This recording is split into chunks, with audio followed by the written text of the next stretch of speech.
আজি আমাৰ প্ৰতি মাহৰ শেষৰ ৰবিবাৰে প্ৰধানমন্ত্ৰী মোদী ডাঙৰীয়াই দেশবাসীলৈ সম্বোধন কৰি মন কী বাত অনুষ্ঠান আয়োজন কৰে। আজি 122 সংখ্যক মন কী বাত অনুষ্ঠানত আজি আমি ৰঙিয়া নগৰ মণ্ডলৰ 8 নং ৱাৰ্ডৰ 56 নং বুথত আমি আমাৰ সমূহ কাৰ্যকৰ্তা আৰু আই মাতৃসকলক লৈ আমি প্ৰধানমন্ত্ৰী মোদী ডাঙৰীয়াৰ মন কী বাত আমি সকলোৱে শুনো। আৰু প্ৰধানমন্ত্ৰী মোদী ডাঙৰীয়াৰ এইবেলি মন কী বাতত প্ৰধানতঃ তেখেতে সন্ত্ৰাসবাদে যে আমাৰ দেশৰ প্ৰতি এটা ভাবুকি বা দেশৰ বিকাশৰ প্ৰতি যি এটা ভাবুকি বা দেশৰ সুৰক্ষিত ভৱিষ্যতৰ প্ৰতি যি এটা ভাবুকি, সেই ভাবুকিৰ কথা তেখেতে আজি দোহাৰিছে।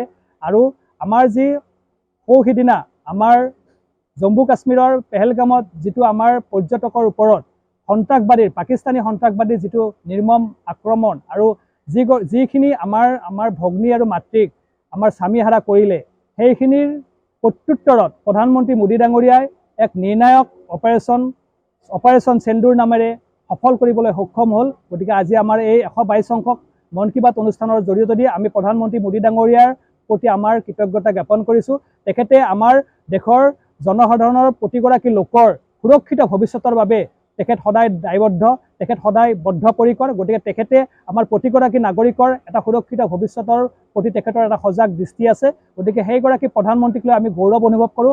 আজি এইগৰাকী প্ৰধানমন্ত্ৰীয়ে আমাক সকলো ক্ষেত্ৰতে দেশক সুৰক্ষিত ভৱিষ্যত এটা দিবৰ বাবে সক্ষম হৈছে। দেশখনক অৰ্থনৈতিক ক্ষেত্ৰত, সাংস্কৃতিক ক্ষেত্ৰত, ক্ৰীড়াৰ ক্ষেত্ৰত, সকলো ক্ষেত্ৰতে দেশখনক আগবঢ়াই নিবৰ বাবে সক্ষম হৈছে। আজি এই মন কী বাতত তেখেতে বিভিন্ন অকল সন্ত্ৰাসবাদৰ কথাই নহয়, তেখেতে বিভিন্ন কথা উত্তৰ পূৰ্বাঞ্চলৰ কথাও কৈছে, ক্ৰীড়াৰ কথা কৈছে। গতিকে আটাইখিনি কথা আমাৰ সকলো ইয়াৰ কাৰ্যকৰ্তা সকলোৱে মন পুতি শুনিছে। গতিকে আমি তেখেতৰ এই মন কী বাতৰ এইখিনি কথাই আমাক যথেষ্টখিনি প্ৰতিগৰাকী কাৰ্যকৰ্তাক আমাক অনুপ্ৰাণিত কৰিছে, দেশ মাতৃৰ প্ৰতি আমাক সেৱক হিচাপে কাম কৰাৰ বাবে উৎসাহিত কৰিছে। গতিকে আজি এই প্ৰধানমন্ত্ৰীৰ মন কী বাত অনুষ্ঠানত উপস্থিত থাকি আমি সকলোৱে তেখেতলৈ আন্তৰিক ধন্যবাদ আৰু কৃতজ্ঞতা জ্ঞাপন কৰিছোঁ। তেখেতে যাতে আগলৈ আমাক এনেদৰে নেতৃত্ব দি আমাক যাতে দেশখনক আগুৱাই লৈ যায়, আমাৰ যদি প্ৰতিগৰাকী লোকৰ এটা সুৰক্ষিত ভৱিষ্যত যাতে তেখেতে পূৰ্ণ কৰিবৰ বাবে সক্ষম হয়। আৰু লগতে আমাৰ এই মন কী বাত অনুষ্ঠান আমি শেষ কৰি আমি তাৰ পিছতে আমাৰ তিৰংগা যাত্ৰা আমি আজি আৰম্ভ কৰিছোঁ। ইতিমধ্যে আমাৰ 100ৰো অধিক আমাৰ কাৰ্যকৰ্তা বন্ধু আই মাতৃয়ে এই তিৰংগা যাত্ৰাত অংশগ্ৰহণ কৰিছে। আৰু মই এই চেগতে প্ৰতিগৰাকী মোৰ কাৰ্যকৰ্তা আৰু আই মাতৃ ভগ্নীসকলক মই আন্তৰিক ধন্যবাদ জ্ঞাপন কৰিছোঁ। ঘৰত আনন্দ আৰু সম্পৰ্কৰ চমক বজাই ৰাখিবলৈ জৰুৰী হৈছে সকলো আনন্দময় মুহূৰ্তত মৰমৰ উপহাৰ দিয়াটো। সেইবাবে মধুশ্ৰী জুৱেলাৰ্ছে আনিছে সকলো ৰঙীন ক্ষণৰ বাবে বিশেষ গহনা। হীৰাৰে হওক, সোণৰে হওক বা ৰূপৰে হওক, শ্ৰেষ্ঠ ডিজাইনছ আৰু হলমাৰ্কযুক্ত গহনাই ৰাখে সম্পৰ্কক নিখুঁত। তেনেহ'লে আজিয়ে আনক আনন্দ মধুশ্ৰী জুৱেলাৰ্ছৰ সৈতে।